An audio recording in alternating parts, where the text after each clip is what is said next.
101 concept of geometry का हम लोग डे 15 पढ़ेंगे और इस पर्टिकुलर सेशन में हम लोग सरकम सेंटर या फिर सरकम रेडियस के बारे में डिस्कस करना है। अगर मैं बात करूं तो आपने इन रेडियस पढ़ लिया होगा, सेंट्रॉयड और या फिर मीडियन जहां पे पढ़े थे वहां पे सेंट्रॉयड के बारे में डिस्कशन हो गया था। इसके पीछे वाले सेशन में, लास्ट सेशन में हमने एक्स रेडियस के बारे में भी डिस्कशन कर दिया था। अब हम लोग सरकम रेडियस के बारे में पढ़ने वाले हैं। देखो भैया आ जाओ, सरकम सेंटर होता क्या है? सरकम सेंटर होता है जहां पर तीनों साइड के परपेंडिकुलर बाइसेक्टर कट करते हैं, उसे हम लोग सरकम सेंटर कहते हैं। मतलब इस साइड के बाइसेक्टर, इस साइड के बाइसेक्टर और इस साइड का बाइसेक्टर जहां पे कट कर रहा होगा। ऐसे भी आप सोच सकते हो कि कोई सर्कल है, सर्कल के अंदर एक ट्रायंगल बना है और ये मान लेते हैं सर्कल का सेंटर है, तो सर्कल के सेंटर से कॉर्ड पे डालते हैं हम लोग जो परपेंडिकुलर, वो कॉर्ड को दो इक्वल पार्ट में बांटता है। वही वाली बात है, बोलोगे जी सर सिंपल सी बात है। एक चीज और आपको ध्यान रखना है, एक चीज और आपको ध्यान रखना है, सर्कम सेंटर से वर्टिसेस का जो डिस्टेंस होता है वो हमेशा इक्वल रहता है। इस पॉइंट को लिख सकते हो, a distance from vertices and circum centre is always equal. क्यों इक्वल होता है सर? भैया इक्वल इसलिए होता है कि ये भी मेरा सरकम रेडियस है, ये भी मेरा सरकम रेडियस है और ये भी मेरा सरकम रेडियस है, तीनों के तीनों मेरा सरकम रेडियस ही है। बोलेंगे जी सर। अब आपको एक चीज साथ के साथ और ध्यान रखना है। देखो मैं कंटिन्यूअस इंफॉर्मेशन देते जाऊंगा, अब जितना आराम आराम से चीजों को सीखते जाओगे, समझते जाओगे, उतना ही ज्यादा बेनिफिट होगा। तो मैं रुकता नहीं हूं, इंफॉर्मेशन कंटिन्यूअस आपके लिए देता जा रहा। अगली चीज ध्यान देना, अगर मैं ऐसे लाइन ड्रॉ किया तो ये जरूरी नहीं है कि ये जो व्हाइट वाली लाइन है उसको इंटरसेक्ट करे ही करे, व्हाइट वाली लाइन को इंटरसेक्ट करे ही करे। जरूरी नहीं है कि व्हाइट वाली लाइन को इंटरसेक्ट करे ही करे। जैसे हमने एक लाइन ऐसे ड्रॉ किया तो ये व्हाइट वाली लाइन को इंटरसेक्ट करा दिया तो भी ये परपेंडिकुलर है। और कभी ऐसा भी हो सकता है कि जब मैं एक लाइन ऐसे ड्रॉ करूंगा तो ये कुछ ऐसे अलग चला जाएगा जो कि परपेंडिकुलर नहीं होगा। इट मीन्स ये व्हाइट वाली लाइन जो कि परपेंडिकुलर बाइसेक्टर है उसको ओवरलैप करे, ये जरूरी नहीं है। क्यों? क्योंकि हमें नहीं पता है ये लाइन कहां से कटेगी और किधर जाएगी। सिर्फ एक नहीं, दो केसेस में जो ऊपर से जब हम लोग वर्टिसेस से लाइन ड्रॉ करेंगे तो ये व्हाइट वाली लाइन को ओवरलैप करते चला जाएगा। सर कौन कौन सा केस है? जब मेरा ट्रायंगल इक्विलैटरल ट्रायंगल बन रहा हो और आइसोसेलेस ट्रायंगल, इट मीन्स कि समबाहु त्रिभुज या फिर समद्विबाहु त्रिभुज बनेगा, तो उन केसेस में जब मैं ये लाइन ड्रॉ करूंगा तो ये 100% सत्य है कि इसको ओवरलैप करते हुए ही जाएगा। रीजन क्या होता है? आपको 2 सेशन के बाद आइसोसेलेस ट्रायंगल और इक्विलैटरल ट्रायंगल पढ़ाऊंगा, तो वहां मैं आपको पढ़ाऊंगा ये जो लाइन होती है, यही लाइन आपका मीडियन होता है, यही लाइन आपका एंगल बाइसेक्टर होता है, यही लाइन आपका परपेंडिकुलर साइड बाइसेक्टर होता है और यही लाइन आपका बचा क्या? एल्टीट्यूड होता है। चारों के चारों काम यही लाइन करता है, इस वजह से ये बाइसेक्ट इस लाइन को ओवरलैप करते हुए जाएगा। थोड़ा कम समझ में आएगा, परेशान मत होना। क्या होता है, चीजें जो होती है ना आगे और पीछे से इंटरकनेक्टेड होती है। यहां पे आपको कम समझ में आएगा, आगे कुछ बात पढ़ोगे उससे इंटरकनेक्ट करोगे, चीजें समझ में आ जाएगी। आगे हम लोग पढ़ते हैं सरकम सेंटर के बारे में। इतना तो पढ़ लिए। डेफिनेशन आपको याद रखना है कि intersection of point of all the side bisector. कई बार सीधा सीधा डेफिनेशन से सवाल पूछ देता है। साथ के साथ एक लाइन और याद रखना है कि डिस्टेंस फ्रॉम वर्टिसेस जो है वो तीनों में इक्वल होता है।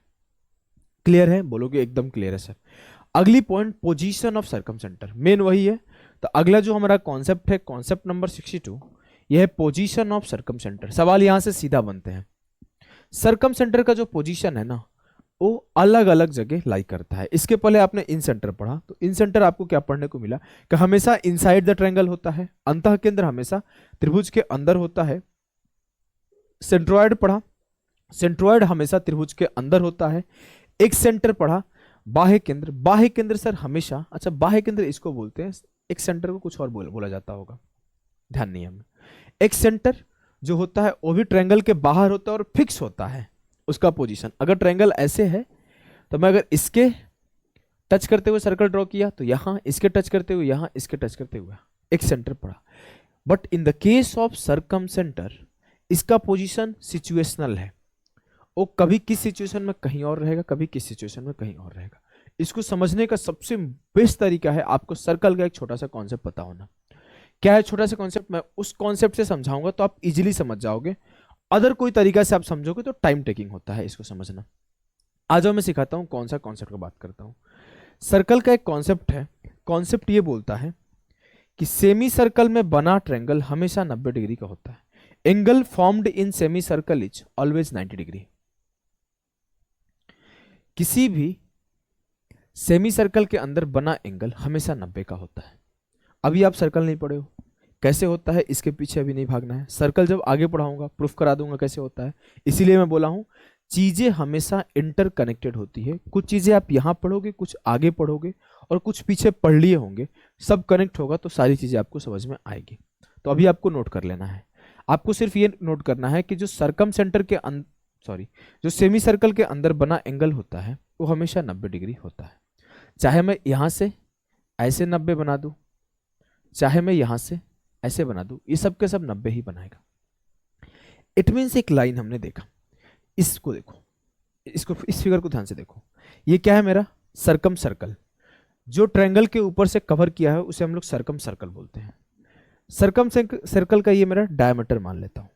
डायमीटर क्यों मानता हूं भैया, इसलिए मानता हूं क्योंकि हमने इस एंगल को 90 माना है और हमें ये कॉन्सेप्ट पता है कि सर्कम सर्कल नहीं सेमी सर्कल के अंदर बना एंगल हमेशा 90 का होता है। अब मैं अगर इसको डायमीटर मान लूं तो इसके अंदर बना एंगल 90 हो जाएगा। बोलोगे जी सर। और मुझे छोटी सी एक बात पता है कि अगर ये मेरा डायमीटर है तो सेंटर यहां लाई कर रहा होगा, सेंटर यहां लाई कर रहा होगा। बोलोगे जी सर, एकदम बात सही है आपका, इस बात में हमें कोई भी किसी भी प्रकार का आपत्ति नहीं है। अब मुझे क्या मिला कि in the case of right angle triangle, जो मेरा सर्कम सेंटर का पोजीशन है, उस सेंटर का पोजीशन मेरा at the hypotenuse of the triangle है। बोलोगे जी sir. In the case of right angle triangle, जो सर्कम सेंटर का पोजीशन है at mid of the hypotenuse है। यहां पर एक बात और समझते हो, अगर ये मेरा सेंटर है तो यहां से यहां तक का डिस्टेंस क्या है, सर्कम रेडियस। यहां से यहां तक का डिस्टेंस क्या है, सर्कम रेडियस।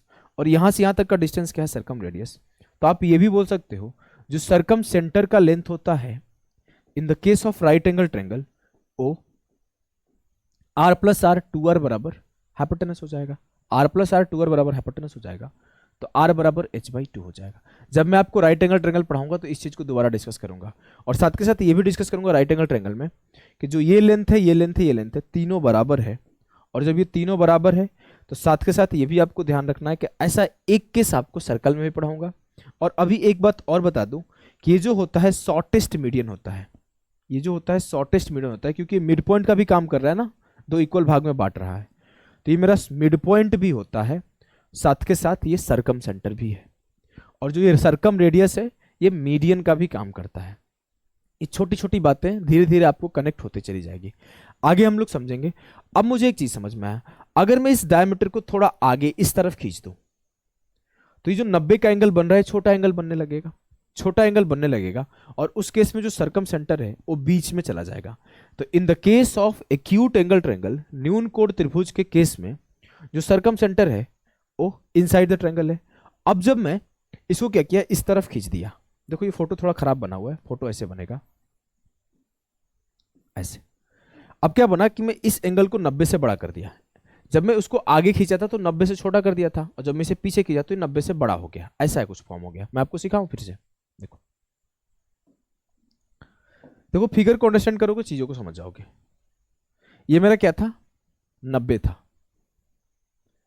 अब जब मैं इसको इस लाइन को थोड़ा नीचे की तरफ किया, मतलब वो जो ऐसे बना था वो थोड़ा ऐसे हो जाएगा।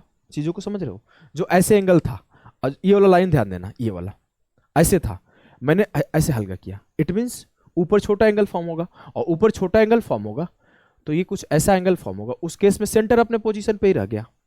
पहले सेंटर यहां था, अभी सेंटर वही है, बस ये लाइन नीचे आ गया। अब मैंने जो ऐसे था मैंने एक ऐसे कर देने हैं। अब मैंने ऐसे कर दिया तो क्या हुआ, ये कुछ ऐसा बन गया। उस केस में भी सेंटर ऐसा ही है। अब ये एंगल मेरा मान लेते ही 90 से बड़ा होगा, अधिक कोण त्रिभुज होगा, और ये 90 से छोटा होगा, न्यून कोण त्रिभुज होगा। तो इन the case of obtuse angle triangle, in the case of obtuse angle triangle, जो सर्कम सेंटर है हमेशा आउटसाइड द ट्रायंगल पाया जाता है। क्लियर है? बोलोगे जी सर क्लियर है। तो भैया सवाल को उड़ा दो। अच्छा, एक सवाल डायरेक्ट भी आता है, यहाँ पे लग रहा है छूट गया हमसे। सवाल जानते हो क्या आता है कि अधिक कोण त्रिभुज के केस में आपका सेंटर कहाँ लाई करेगा, सरकम सेंटर कहाँ लाई करेगा, ऐसे सीधा सवाल आता है। तो हमेशा याद रखना आउटसाइड द ट्रायंगल। चलो आज इस सवाल को करते हैं। इस सवाल को करने से पहले एक और कॉन्सेप्ट आपको सिखा दूं जो कि हमने नोट नहीं किया है यहाँ पे। अब कॉन्सेप्ट नंबर भी नहीं दे रहा हूँ क्योंकि कॉन्सेप्ट ज़्यादा हो जाएंगे, नंबर कम हो जाएंगे, तो इसीलिए कॉन्सेप्ट नंबर ना लिख के सीधा कॉन्सेप्ट लिख लो। कॉन्सेप्ट ये होता है कि अगर ये मेरा सर्कल है और इसके अंदर ये ट्रायंगल फॉर्म हुआ है, तो जो मेरा ये एंगल होता है इसको मैं यहाँ पे प्रूफ नहीं करा रहा हूँ, सर्कल में ही प्रूफ करा दूंगा कि central angle is always double the inscribed angle. इस एंगल को इंस्क्राइब्ड एंगल बोलते हैं जो सरकमफेरेंस पे बनता है, और इस एंगल को सेंट्रल एंगल बोलते हैं जो केंद्र पे बनता है। तो ये मेरा केंद्र है, तो आपको पता होना चाहिए कि जो आपके सरकमफेरेंस पे बना एंगल है उसका 2 गुना होता है केंद्र पे बना एंगल। इट मीन्स अगर ये थीटा है तो ये 2 थीटा होगा ही होगा। इस छोटी सी बात को आपको ध्यान रखना है। आ जाओ भैया, अब सवाल आपके सामने है। सवाल है कि in the given figure G is the centre of the circle, find the angle ACB। ACB बताना है और आपको AGB गिवन है। अगर ये थीटा होता है तो ये 2 थीटा होता है, तो 2 थीटा बराबर 132, तो थीटा बराबर 66 डिग्री, थीटा बराबर 66 डिग्री। इजी है, बहुत इजी था। आगे बढ़ते हैं, पॉज करो और ट्राई करो। देखो कोई भी सवाल बिना ट्राई किए सॉल्व करोगे तो कोई खास बेनिफिट होने वाला नहीं है। ट्राई करो। क्या सवाल, in the figure given above if OQP बराबर 30 डिग्री, ORP बराबर 20 डिग्री, QOR का वैल्यू क्या होगा, QOR का वैल्यू क्या होगा। मुझसे ये एंगल पूछा गया है। अब मैं आपसे एक काम किया, अगर ये मेरा सेंटर है बोलोगे जी सर, तो मैं इससे इसको मिला दिया, बोलोगे जी सर। अब मुझे एक बात पता है, सेंटर से ये डिस्टेंस भी रेडियस होता है, ये डिस्टेंस भी रेडियस होता है, ये डिस्टेंस भी रेडियस होता है, मतलब ये तीनों के तीनों बराबर होते हैं, बोलेंगे जी सर। अब मैं बोलूं कि अगर ये और ये बराबर है तो PQO ट्रायंगल में ये दोनों एंगल भी बराबर होगा, बोलोगे जी सर, तो ये भी 30 होगा। अगर ये और ये बराबर है तो मेरा जो POR ट्रायंगल में ये और ये साइड बराबर है तो ये और ये एंगल भी बराबर होगा, बोलोगे जी सर, तो ये एंगल 20 हो जाएगा।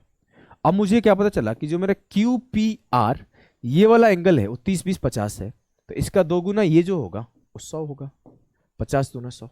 क्लियर है, बोलोगे जी सर क्लियर है। कोई भी किसी भी प्रकार की समस्या नहीं हो रही है हमें, ठीक है ठीक है। आ जाओ अगले सवाल को करते हैं। ABC is inscribed in a circle with centre O such that ACB बराबर 115 degree, O is join to A, what is the measure of OAB। इस सवाल को करो, CGL का वो सवाल है।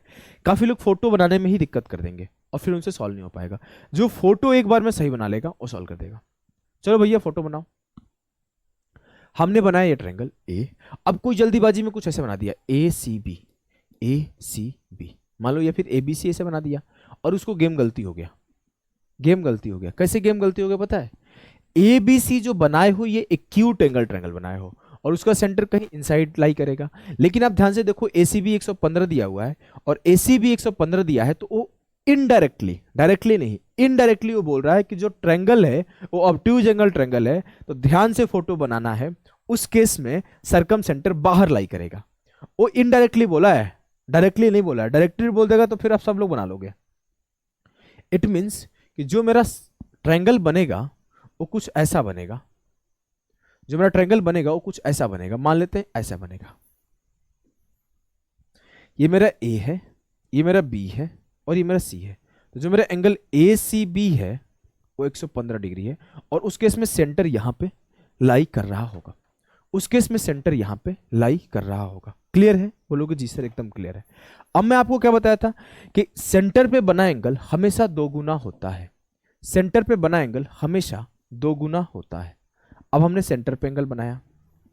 सेंटर पे जब एंगल बनाया तो अगर ये 115 है तो सेंटर पे बना एंगल क्या होगा, 230।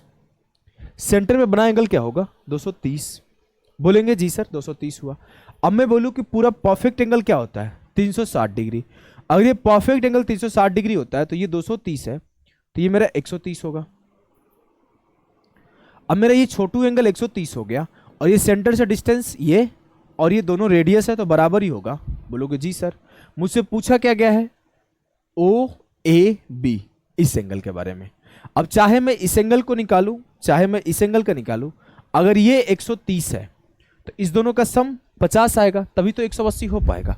बोलोगे जी सर तभी तो 180 हो पाएगा, अदर केस में 180 तो होगा नहीं। तो इस दोनों का सम क्या हो जाएगा 50, तो ये दोनों आधे आधे बट के 25-25 हो जाएंगे। तो उत्तर होगा 25 डिग्री, उत्तर होगा 25 डिग्री।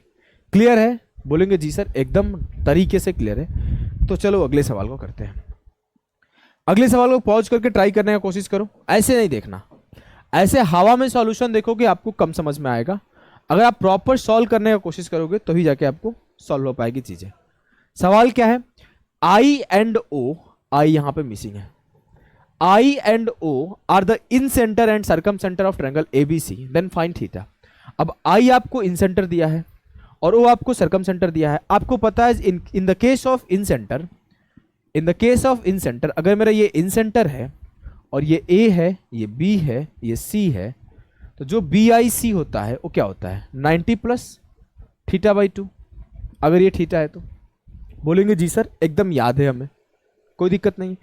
और इन the case of circum centre क्या होगा, अगर ये मेरा सर्कम सेंटर है, जो कि मुझे पता है circum centre can lie outside the triangle, circum centre बाहर भी ट्रायंगल के आ सकता है, कोई समस्या की बात नहीं है, बिल्कुल भी नहीं है। तो इट मीन्स जब यहाँ पे ये थीटा होता है तो सर्कम सेंटर पे बना एंगल हमेशा 2 थीटा होता है। बोलेंगे एकदम सही बात है। अब मैं आपसे बोला गया है ये मेरा 4 थीटा है, ये भी मेरा 4 थीटा है, मतलब ये और ये बराबर है। अब ध्यान से देखो, मुझे पता है कि अगर सर्कम सेंटर में 4 थीटा बना होगा तो यहाँ पे कितना होगा, इसका आधा 2 थीटा। अब मेरा अगर यहाँ पे 2 थीटा होगा तो इन सेंटर पे एंगल क्या बनेगा 90 प्लस दिस एंगल बाई 2, तो 90 प्लस 2 थीटा अपॉन 2, थीटा बराबर हो जाएगा 4 थीटा। तो 4 थीटा माइनस थीटा, 3 थीटा बराबर 90, तो थीटा बराबर 30 डिग्री। मुझसे थीटा का वैल्यू पूछा था, मैं इजीली आंसर मार्क कर पा रहा हूं, 30 degree will be the correct answer. Clear है जी सर? इस सवाल को सॉल्व करो। इस पैटर्न पे आपको सीजीएल का भी सवाल बहुत सारे पूछे जा चुके हैं।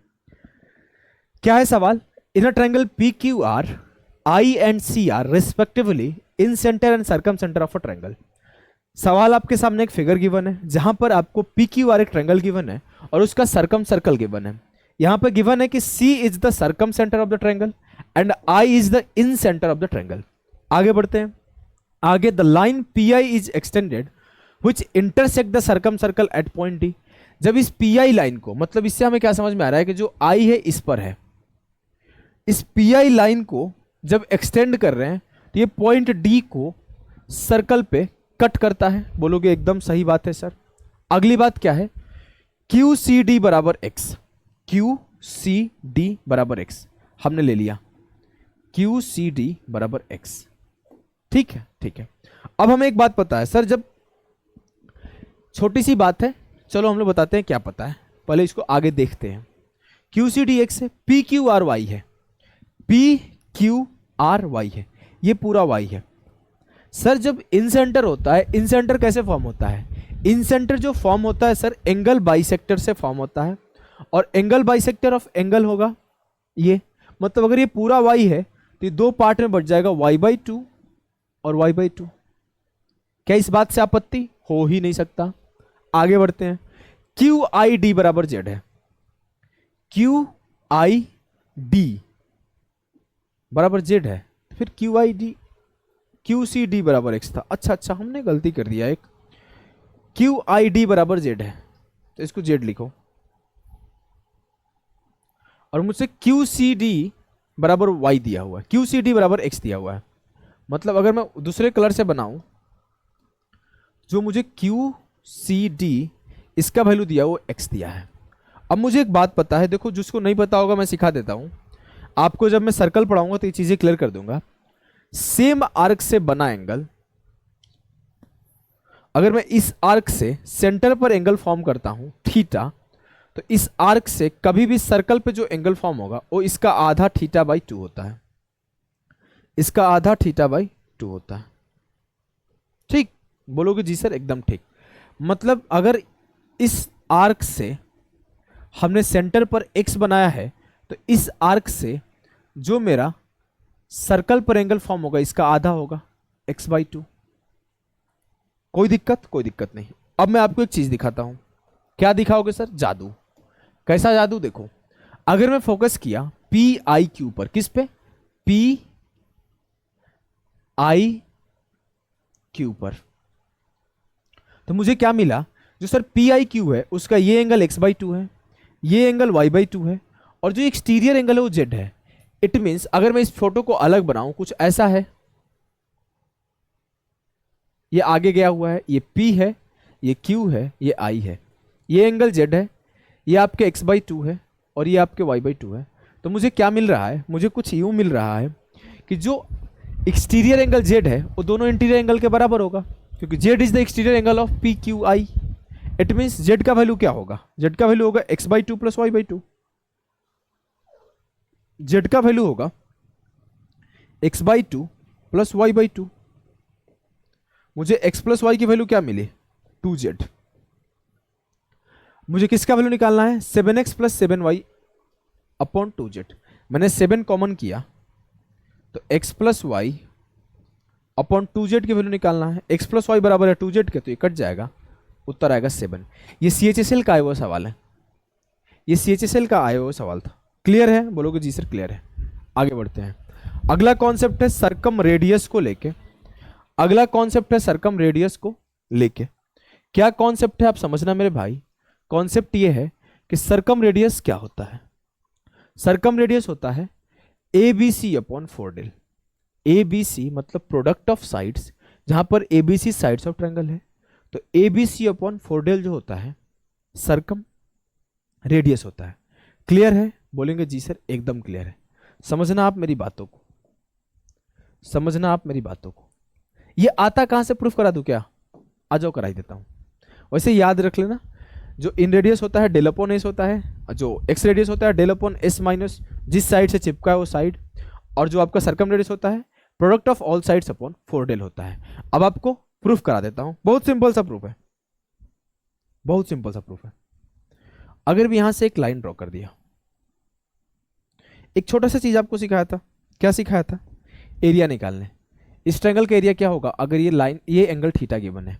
मैं आपको सिखाया था कि जब दो साइड और उनके बीच का एंगल गिवन हो तो आप इजीली लिख सकते हो कि जो एरिया है, एरिया को मैं डेल से रिप्रेजेंट करता हूं, जो एरिया है वो बराबर होगा 1/2 प्रोडक्ट ऑफ साइड्स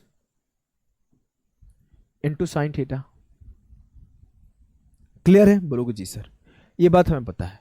अब मैं बोला कि अभी अभी पढ़ा है थोड़ी देर पहले कि अगर ये थीटा होता है तो ये मेरा इसका दो गुना, ये मेरा इसका दो गुना 2 थीटा होता है। बोलोगे जी सर। आइसोसेलेस ट्रायंगल में एक छोटी सी बात पढ़ाऊंगा। जानते हो क्या पढ़ाऊंगा? अभी बता देता हूं क्या पढ़ाऊंगा, और उस पर बहुत तगड़े तगड़े सवाल कराऊंगा। खुल जाओ। कि जो मेरा ये आइसोसेलेस ट्रायंगल होता है ना, जो इसका एल्टीट्यूड होता है यही इसका एल्टीट्यूड होता है, यही इसका मीडियन होता है, यही इसका परपेंडिकुलर साइड बाइसेक्टर होता है, और यही इसका एंगल बाइसेक्टर होता है। इट मीन्स इसका मतलब क्या है मास्टर? साफ साफ बताओ। इसका मतलब यह है कि इसी लाइन पर चारों के चारों सेंटर लाई करते हैं। कौन कौन से चारों centre? Sir centroid, circumcentre, incentre, और आपका एक बच गया था, सेंट्रोइड बताया था, सर्कम सेंटर बताया था, इन सेंटर बताया था, एक ऑर्थो सेंटर। ऑर्थो सेंटर इसके बाद का सेशन हम लोग देखने वाले हैं। चारों के चारों सेंटर लाई करता है। साथ के साथ ये भी पढ़ोगे, अब यही लाइन एंगल बाइसेक्ट कर रहा है, यही लाइन परपेंडिकुलर भी है, और यही लाइन साइड को भी बाइसेक्ट कर रहा है, तो कुछ ऐसा केस बनता है। सेम केस आपको जब मैं आइसोसेलेस पढ़ाऊंगा दोबारा उसको डिस्कस करूंगा, परेशान नहीं होना है। मैं ऑलरेडी बोल चुका हूं चीजें एक दूसरे से इंटरकनेक्टेड होती है। अब मैं बोला कि यहां पे भी कुछ ऐसा केस बनेगा। ये मेरा क्या होगा? Radius of circle. It means अगर मैं इसे ओ ले लूं तो OBC एक मेरा आइसोसेलेस ट्रायंगल समद्विबाहु त्रिभुज बन रहा होगा। अब यहां पे आप बोल सकते हो जो O से लेकर इस पॉइंट को अगर मैं D ले लूं तो OD जो लाइन है वो परपेंडिकुलर भी होगा और इस साइड को भी बाइसेक्ट कर रहा होगा, और इस एंगल को भी बाइसेक्ट कर रहा होगा। बोलेंगे जी सर एकदम बात आपका सही है। इट मीन्स ये मेरा एंगल 2 थीटा दो पार्ट में बट के थीटा थीटा में हो जाएगा। बोलोगे जी सर। और जो नीचे मेरा ये लेंथ ए गिवन है और ये a/2 हो जाएगा। बोलोगे जी सर। आपको एक छोटी सी बात पता है, साइन थीटा का वैल्यू क्या होगा? अगर राइट एंगल ट्रायंगल में थीटा ये है तो साइन थीटा का वैल्यू क्या होता है? Perpendicular upon hypotenuse. अब थीटा ये है तो साइन थीटा का वैल्यू क्या होगा? a/2 upon r। तो हमने साइन थीटा की वैल्यू लिख दी, साइन थीटा की वैल्यू लिख दी a/2 अपॉन r। r क्या है? सर्कमरेडियस। अब साइन थीटा का वैल्यू यहां पे पुट कर दिया तो 1/2 BC इंटू a/2r। r को इधर लाओ, डेल को इधर लाओ, तो r बराबर आया a into B into C upon 4 del. जहां पर A B C sides of triangle है, डेल जो है एरिया ऑफ ट्रायंगल है, और आपका r जो है सर्कम रेडियस है। क्लियर है? जी सर क्लियर है। चलिए इस सवाल को करिए। CHSL का आया सवाल, और इससे थोड़ा सा अच्छा सवाल मैं 2021 मेंस के लिए पढ़ाया था, और 2021 मेंस में तो ये सवाल आया नहीं, थोड़ा अच्छा है उस सवाल से, लेकिन CHSL 2023 में ये सवाल आ गया। तो दोनों सवाल करना है, बढ़िया सवाल है, दोनों सेम ही सवाल है। If the square of the product of 3 sides of a triangle is 1024 and the area of its circum circle is 16 pi, what is the area of the given triangle? यदि त्रिभुज के 3 भुजाओं का गुणनफल का वर्ग 1024 है, अगर मैं साइड्स ए बी सी मान लूं तो आप बोलोगे a इंटू बी इंटू सी का स्क्वायर जो है, a इंटू बी इंटू सी का जो स्क्वायर है वो 1024 है, तो a इंटू बी इंटू सी जो होगा वो 32 के बराबर होगा, 1024 का स्क्वायर रूट। बोलेंगे जी sir. Area of circumcircle 16 pi है। अब जो सर्कम सर्कल ऐसे फॉर्म हुआ होगा, फोटो बना दो अच्छे से, जो ऐसे फॉर्म हुआ होगा, इस सर्कम सर्कल का एरिया 16 पाई है, तो एरिया होता क्या है? पाई आर स्क्वायर। एरिया होता है sir pi r square. Pi r square का वैल्यू 16 पाई है, तो यू कैन इजीली से कि जो आर का वैल्यू होगा वो 4 होगा, 16 का स्क्वायर रूट। अब मुझे बड़ा आर लिखना चाहिए था, छोटी आर लिख दिया हूं, कोई बड़ी बात नहीं है, कोई बड़ी बात नहीं है। अब समझना आप, मुझे रेडियस पता है 4 है, मुझे a इंटू बी इंटू सी पता है 32 है, मुझे क्या बताना है? Area of the given triangle. Area क्या होता है? रेडियस इक्वल टू होता है ABC अपॉन 4 डेल। डेल इधर ले जाओ, आर इधर ले जाओ, तो डेल बराबर आएगा a इंटू बी इंटू सी जिसका वैल्यू 32 है, 4 इंटू रेडियस यहां आ गया तो रेडियस का वैल्यू 4 है, तो 4 चौक 16, 32/16 2 आ जाएगा, तो जो मेरा एरिया आएगा वो 2 स्क्वायर यूनिट आएगा, जो मेरा एरिया ऑफ ट्रायंगल आएगा 2 स्क्वायर यूनिट आएगा। सेम सवाल 2021 मेंस के टाइम मैंने ऐसे ही जस्ट सोच के बना दिया था उस टाइम पे, और इसमें थोड़ा लास्ट का लाइन चेंज है। सवाल को रीड कर लिए होंगे, आशा करता हूं पढ़ लिए होंगे। लास्ट का लाइन क्या है? Find the area of the triangle formed by it's medians. थोड़ा सा चेंज किया था सवाल को। इसमें क्या होता है, आपको एक बात कॉन्सेप्ट पता होना चाहिए।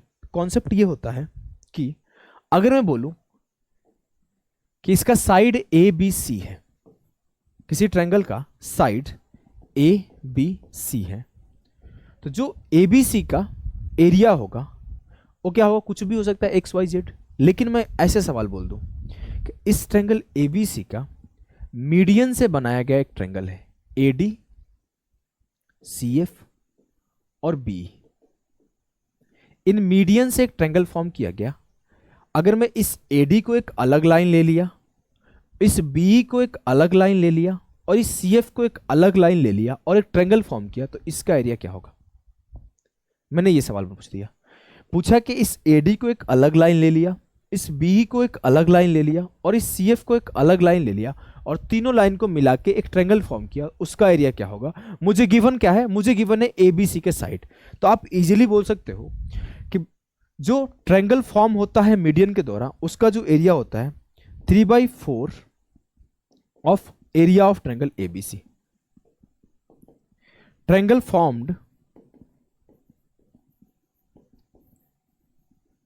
फॉर्म्ड बाय मीडियन जो आएगा वो आता है 3/4 ऑफ ओरिजिनल ट्रायंगल का area of original triangle.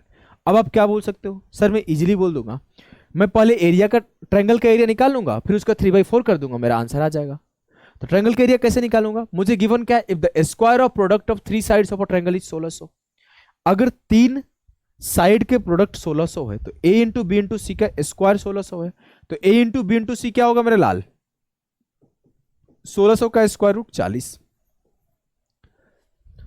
Circum circle का एरिया 25 पाई है, पाई आर स्क्वायर होता है, आर का वैल्यू क्या होगा मेरे लाल 5, तो डेल की वैल्यू क्या आ जाएगी ए बी सी।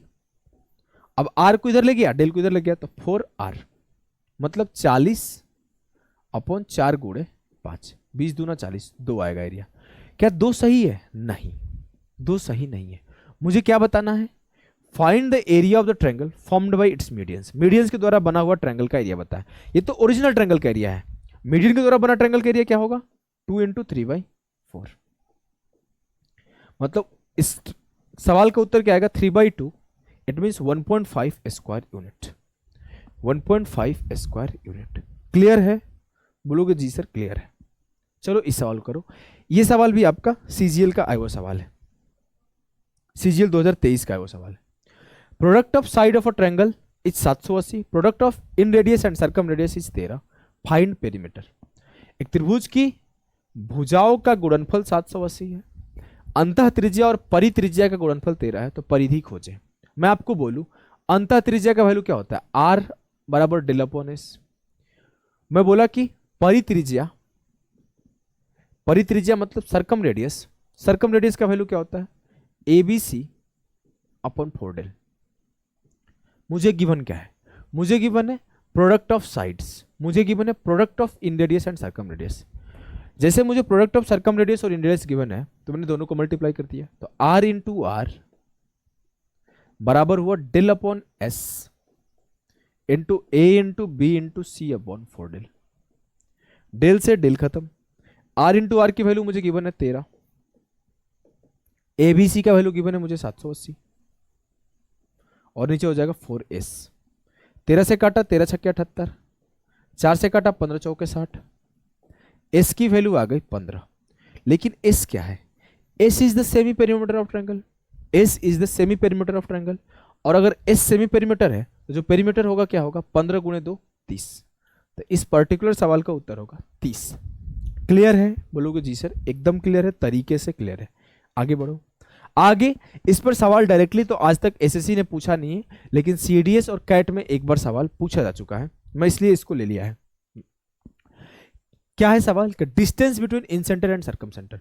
जब भी आपको किसी ट्रायंगल में इन सेंटर और सर्कम सेंटर के बीच की दूरी पूछे तो आपको याद रखना है कि under root r square minus 2r जो होता है वो इसका वैल्यू होता है।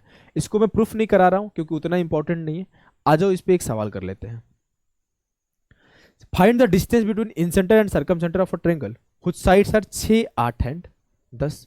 तो सिंपली क्या करोगे, आप पहले इन रेडियस निकाल लो, फिर सर्कम रेडियस निकाल लो, फिर सॉल्व कर दो। अब मैं आपको बोलूं, अभी मैंने आपको राइट एंगल ट्रायंगल पढ़ाया नहीं है, अगर राइट एंगल ट्रायंगल पढ़ा दिया होता तो एक राइट एंगल ट्रायंगल में कॉन्सेप्ट सिखाऊंगा, मैं आपको यही भी बता दे रहा हूं, वहां पे प्रूफ करा दूंगा। कॉन्सेप्ट क्या सिखाऊंगा कि राइट एंगल ट्रायंगल का जो इन रेडियस होता है उसको निकालने का एक फॉर्मूला होता है P + B - H/2। प्रूफ कराऊंगा वहीं पर इन रेडियस के लिए। और राइट एंगल ट्रायंगल का जो सर्कम रेडियस होता है उसका फॉर्मूला आपको सिखाऊंगा, ये होता है H/2, जो कि आपको यहां पे सिखाया भी था कैसे होता है शुरुआत में, ध्यान दो। R बराबर H/2, R बराबर H/2 राइट एंगल ट्रायंगल के केस में, सर्कम रेडियस केस में, और इन रेडियस के केस में P + B - H/2 होता है। ये चीज मैं आपको जब मैं चौथा या पांचवा सेशन इसके बाद देने वाला हूं राइट एंगल ट्रायंगल के ऊपर, तो उस टाइम पे सिखाऊंगा। अब मुझे पता चल गया इसका वैल्यू और मुझे पता चल गया इसका वैल्यू। अब मैं बोलूंगा कि सर्कम रेडियस का वैल्यू क्या होगा, तो बोलोगे सर हाइपोटेनस 10 है, 10/2 5, क्योंकि मैंने जैसे ट्रायंगल पढ़ा 6, 8, 10 मेरे दिमाग में क्लिक कर गया कि तो राइट एंगल ट्रायंगल है। और जब ये राइट एंगल ट्रायंगल है तो मैं इजीली बोल दूंगा सर्कम रेडियस 5 है और इन रेडियस क्या हो जाएगा 6 + 8 - 10 14 - 10/2, तो ये 2 हो जाएगा। 2 मेरा इन रेडियस हो गया, 5 मेरा सर्कम रेडियस हो गया। इनके बीच का डिस्टेंस पूछा गया था, डिस्टेंस का फॉर्मूला हमने पढ़ रखा है R² - 2RR, तो 5 का स्क्वायर 25 - 2 × 5, तो 2 दूना 4 5 20, 25 से 20 क्या, स्क्वायर रूट ऑफ 5 जो होगा इनके बीच का डिस्टेंस होगा। बढ़िया सवाल था, अचानक आएगा, काफी बच्चे फंस जाएंगे। क्लियर है? तो यहाँ पे आपका सर्कम रेडियस और सर्कम सेंटर खत्म होता है। नेक्स्ट सेशन में हम लोग ऑर्थो सेंटर और उस पर एल्टीट्यूड के बारे में थोड़ा सा पढ़ेंगे। 3 कॉन्सेप्ट होता है उसमें, और जो बेसिक सवाल आए हुए हैं सबके सब डिस्कस करेंगे। उसके बाद हम लोग पढ़ेंगे आइसोसेलेस ट्रायंगल और आपके इक्विलेटरल ट्रायंगल, फिर राइट एंगल ट्रायंगल, और धीरे धीरे खत्म हो जाएगा, बहुत ज़्यादा टाइम नहीं लगेगा। तो अभी के लिए इतना ही। और अगर आप कंप्लीट कोर्स पढ़ना चाहते हो, एक छोटी छोटी बातें पढ़ना चाहते हो, डिटेल में पढ़ना चाहते हो, कॉन्सेप्ट वाइज क्लासेस देखना चाहते हो, तो यू कैन ज्वाइन प्रारंभ बैच। प्रारंभ बैच एक स्पेशली रिकॉर्डेड बैच है। ऐसा नहीं है कि लाइव चैट पढ़ते हुए और जो क्लास हुआ है उसको हमने दे दिया है। ये स्पेशली खड़ा होकर, जैसे मैं इस क्लास को रिकॉर्ड किया, बीच में 1 सेकंड का बात नहीं किया, खाली पढ़ाया हूँ, वैसे ही स्पेशली रिकॉर्ड करके बनाया गया है। इसमें मैंने टोटल 5000 क्वेश्चन डिस्कस किया है, और 5000 क्वेश्चन एक सिस्टम के साथ डिस्कस किया गया है। रैंडम 5000 क्वेश्चन यहाँ पे डिस्कशन नहीं हुए हैं। एज यू नो कि मैं आपको कॉन्सेप्ट वाइज क्लासेस देता हूँ। कॉन्सेप्ट वाइज क्लासेस का मतलब है कि जिस कॉन्सेप्ट के ऊपर क्लास चल रहा है उसी कॉन्सेप्ट का डिस्कशन होगा। अगर मैं आपको a+b का होल स्क्वायर पढ़ा रहा हूँ तो उस पर्टिकुलर सेशन में a+b का होल स्क्वायर ही पढ़ाऊंगा और उसके हाई लेवल तक के सवाल को डिस्कस करूंगा। इस तरीके से हर चैप्टर का, अगर मैं आपको टाइम स्पीड डिस्टेंस में स्टॉपेज बेस्ड क्वेश्चन करा रहा हूँ तो उस पर्टिकुलर सेशन में स्टॉपेज बेस्ड ही चलेगा। अगर एवरेज के सवाल चल रहे हैं तो एवरेज के ही सवाल चलेंगे, एवरेज स्पीड के ही। अगर सेम डिस्टेंस का कॉन्सेप्ट चल रहा है तो उस पर वही कॉन्सेप्ट चलेगा। अगर आपको सीपी सेम पढ़ा रहा हूँ तो सीपी सेम ही पढ़ाऊंगा। तो इस तरीके से सेक्शन वाइज और इजी टू हाई लेवल के अरेंज सवाल के साथ बनाया गया एक कोर्स। अगर आप इसे इनरोल करना चाहते हो तो सिर्फ 999 रुपीज़ में मेंस तक के वैलिडिटी के साथ आप इनरोल कर सकते हो। और हो सकता है आपको पूरी सेशन की नीड ना हो, कुछ ही चैप्टर है जिसकी जरूरत हो, क्योंकि मेंस तक में आपको हो सकता है स्टैटिस्टिक्स में दिक्कत हो प्रोबेबिलिटी में दिक्कत हो सकता है आपका कोई पर्टिकुलर चैप्टर है मिक्सचर एंड डेलीगेशन जहां दिक्कत हो रहा हो सकता है आपका कोई चैप्टर हो टाइम स्पीड डिस्टेंस या रेस या फिर सर्कुलर रेस या फिर इंस्टॉलमेंट या फिर डिजॉनेस सेलर, इस टाइप की कहीं पे भी दिक्कत हो तो आपको इसमें अरेंज्ड मैनर में मिलेगा। मैं आने वाले सेशन में खोल के दिखा दूंगा कैसे। आप जाओगे, आप फोल्डर में जाओगे अरिथमेटिक के फोल्डर में जाओगे, प्रॉफिट एंड लॉस में जाओगे तो साफ साफ लिखा रहेगा डिजॉनेस सेलर, डिजॉनेस मिल्कमैन। तो आप सिर्फ डिजॉनेस सेलर को रिवीजन कर सकते हो। तो इससे आपका टाइम भी सेव होगा और आपको जितनी रिक्वायरमेंट है उतना पढ़ लोगे।